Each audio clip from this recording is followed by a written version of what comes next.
Kicking things off with a couple of important pieces of stream information for you. Firstly, we will be streaming this save tonight, 9 PM, twitch.tv/Lollujo FM. It would be marvellous to have as many of you possible come along and join me and little Kev for that stream. Can you believe I've had to pull him out from a pile of wrestling figures that are now accumulating on my desk? This is a bad thing. But me and little Kev will be set up. He'll be on the microphone as per stream rules. And it will be great fun. Come along tonight, 9 o'clock. twitch.tv/Lollujo FM. For those of you who can't make the streams live, I'm also experimenting with hosting stream replays here on YouTube. They are always available on the watch on repeat thing over on Twitch, but I know if you're not used to using Twitch, they can be quite hard to find. So just after this episode is finished, so if you're watching this as it comes out at 4 o'clock, just after this episode, the whole of Thursday night stream, our last stream, will be appearing on the channel as well as a Twitch stream replay. If it's something that people use, I'll continue to do that. If you've already watched the stream live or you're not interested in the stream, just disregard that it even exists. But, you know, trying to make everybody happy. I'm just a giving guy.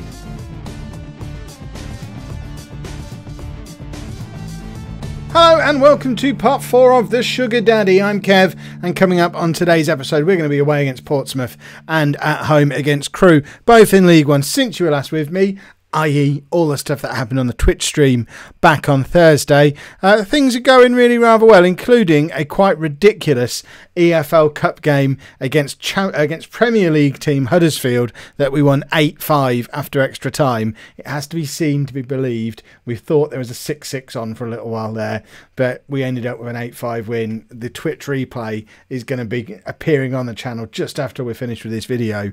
If you watch no other part of it, that's about the first 15-20 minutes of that video is the build up to and that match, and it was spectacular.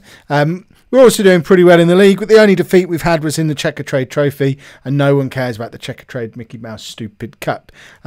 League positioning wise, we're comfortably top of the league, only 3 points clear, but it's early days, only 8 games in. We've scored a lot of goals, we've not lost a game yet. We've got the top scorer in the division in Geordie Shaw, we've got the best player in the division in Bosberg. Hugo Logan's got 8 assists already, so he's running at an assist a game. We're just generally too good for this division, and I would fully expect to pick up 2 wins in today's 2 episodes again as we prepared. Really, we're trying to build a squad that takes us straight through League One and the Championship with a view to hitting the Premier League ASAP and then letting the real hard work and fun begin as we try and turn this tiny little team that started out as a tier 9 club in Deeping Rangers and try and make him the biggest club in the world before FM18 comes out. So our team for today's game away against Portsmouth, we are going counter-attacking because Portsmouth are one of the better teams in the division, certainly reputation wise, and we're all about reputation around these parts. So we're going to go with Vickers in goal, a back four of Scally, Calver, Vosberg and Coyle. Blackmore, Lenihan and Turns are in midfield with Logan in behind Geordie Shaw and Salvador. If we submit that team, it is a little bit different from the team you would traditionally see from us on a Twitch stream. I think Ricky Martin, the rules are Ricky Martin only has to play on Twitch when we're here on YouTube. We'll give him a little bit of a rest because he's really not very good. If you don't know who Ricky Martin is, that's another reason to go and watch the streams. But he's basically a nutcase that we're trying to get sent off as many times as possible. Because why not? It's one of those things that you might enjoy. It might have been my idea, actually. I don't really remember. We're also playing Blackmore in midfield today, mainly because every time I press auto pick, my assistant manager tries to put Blackmore in midfield. Now, I've always played him as a striker so far, but my theory is try him in midfield when there's no one there to shout at me while it's happening, and you can just shout at me in the comments afterwards, and then I can selectively read that and just read the positive comments the way I usually do. And I don't have to feel the criticism then the way I would if I did it on Twitch and it all went wrong. It doesn't seem to be working though, because 32 minutes in, they've had 2 clear-cut chances. We've had none. We've not even had a shot on target yet. I don't know how much of that is because we've got a defender and a striker as part of our midfield. How much of it is to do with the fact that we're counter-attacking rather than our normal control system, and how much of it is a combination of the two. I suggest it's probably option 3. but we'll persist with it for now. There's 16,000 people inside Fratton Park for this game, which is a big attendance for League One, and it would be nice to perform well in front of such a big crowd. It looks like we've won a penalty. If we convert this, does this count as another assist for Hugo Logan? Does he keep his assist a game record going?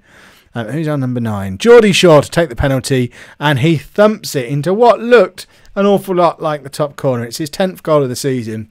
Geordie Shaw is too good for League One. That's what we're establishing really early on in this first season managing Deeping Rangers after their meteoric rise up through the leagues over the last however many years. Here he is. Is it top corner? Of course it's top corner. Well played, Geordie Shaw.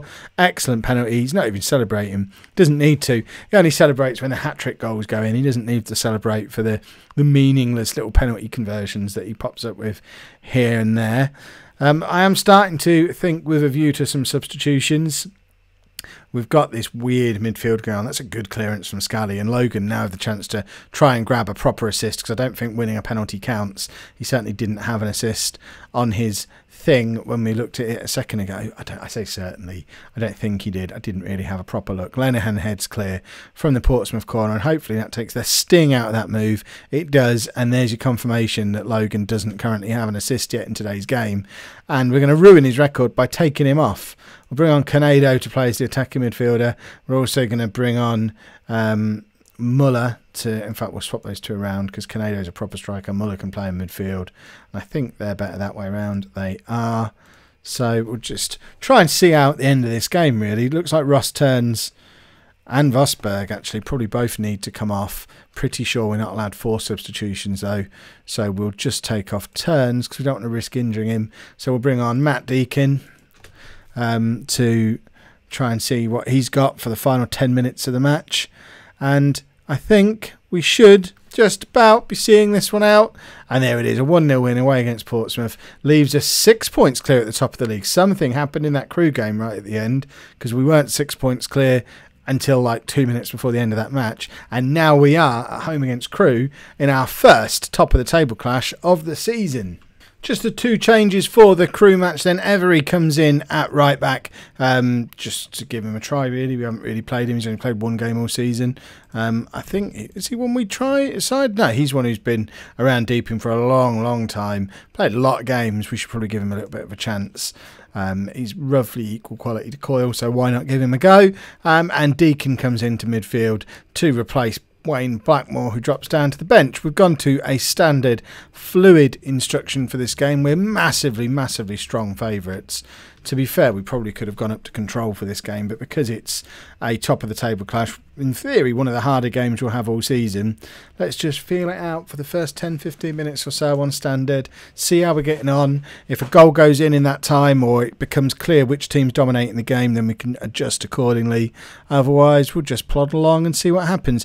As it is, it looks like we're seeing an awful lot of the ball, 67% possession in those first 15 minutes or so. We don't really need to switch anything up on that basis. Logan's in and should have scored. Scally finds Matt Deakin, who seems to just sort of lose the ball, but Deakin turns beautifully there, but he's dispossessed on the edge of the area. Wasberg looks to build again, and Salvador, can he cross? He can, but it doesn't find a purpley blue shirt, whatever. What is it, burgundy?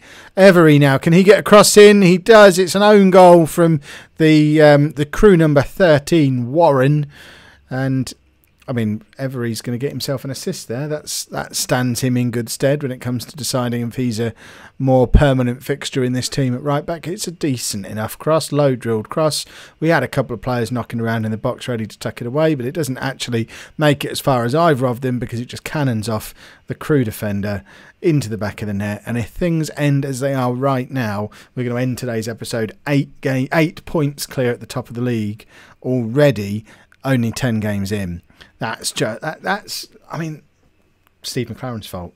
I don't know how we've spent the last 2 seasons floundering in League One when clearly there's, even if not the players, there was enough money in this football club to go and sign a bunch of Premier League players, or almost Premier League players, which is pretty much what we've done. We've gone and signed a load of players who wouldn't look out of place in a bottom half Premier League team, or certainly a really good Championship team.